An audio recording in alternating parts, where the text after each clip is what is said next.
Assalamualaikum warahmatullahi wabarakatuh. Perkenalkan, nama saya Rodatul Jannah dengan NIM 50700122019. Saya dari jurusan Ilmu Komunikasi UIN Alauddin Makassar.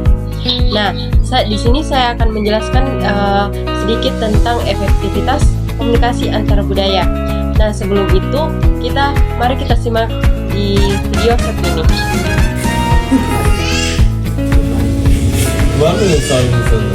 Yo emang kudu dhewe iso terima panane lho. Arep notif ora notif yo wis toto ae wis. Bae ngopi mangan-mangan utawa isi-isi ngono wae gak usah dulu. Ini sih zor ya, tapi Lha yo kuwi mangkane kuwi. Dhewe iki wong urip yo tulung-tulung kan.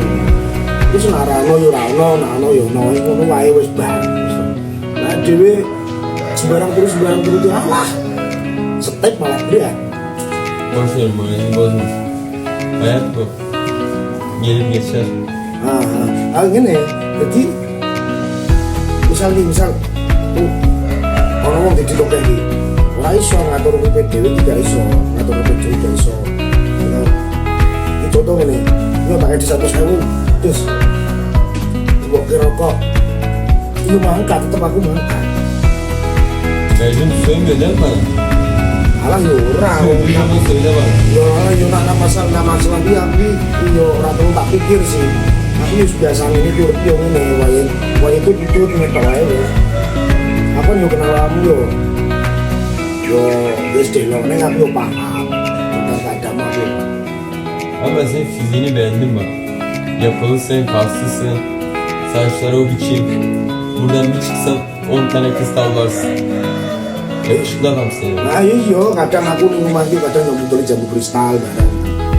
Ini mau sapu yo kuwi. Kadang gambar rumah kadang sang lingkis gitu barang. Tapi tak bisa santet ke kasut.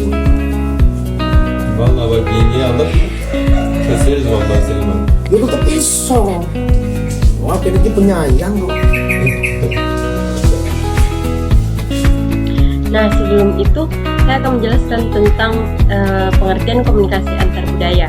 Jadi, komunikasi antar budaya ini merupakan komunikasi di antara peserta komunikasi yang berbeda latar belakang budayanya.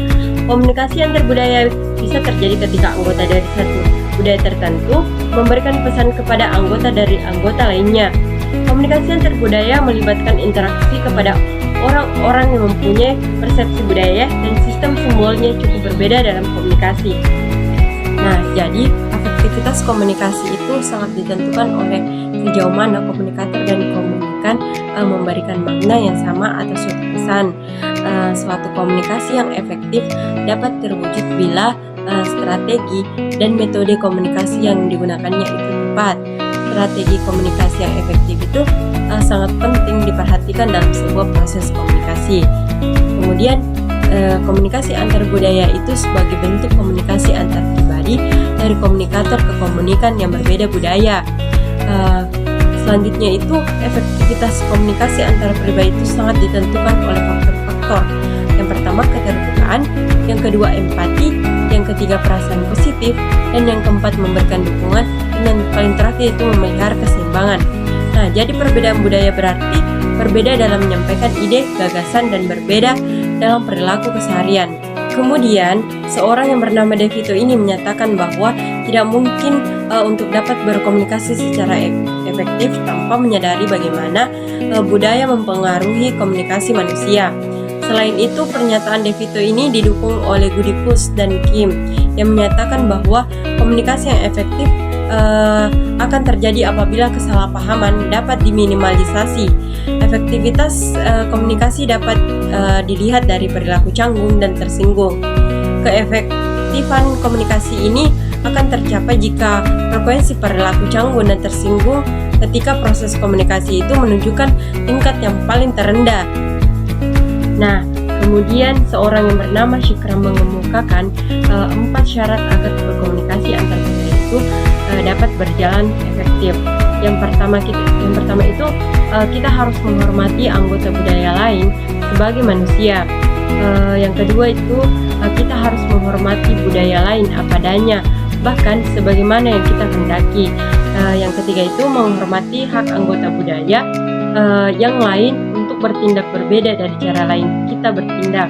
Dan yang terakhir itu komunikator lintas budaya yang kompeten harus belajar menyenangi hidup bersama orang dari budaya lain. Nah, jadi komunikasi itu akan efektif bila antara komunikasi dan komunikan mempunyai derajat yang sama dalam arti sosial, pendidikan, kepercayaan, agama, dan mampu memproyeksikan diri pada orang lain. Namun jika derajat antara individu tersebut tidak sama, maka komunikasi mereka itu tidak akan efektif. Nah, jadi agar maksud komunikasi ini dapat dipahami dan diterima serta dilaksanakan bersama, kita itu harus memperundingkan atau mempertukarkan makna di antara semua pihak dan unsur dalam berkomunikasi, yang pada akhirnya ini akan menghasilkan keselarasan dan keserasian. Baik, itulah tadi presentasi saya terkait efektivitas komunikasi antar budaya. Sekian dari saya. Wassalamualaikum warahmatullahi wabarakatuh.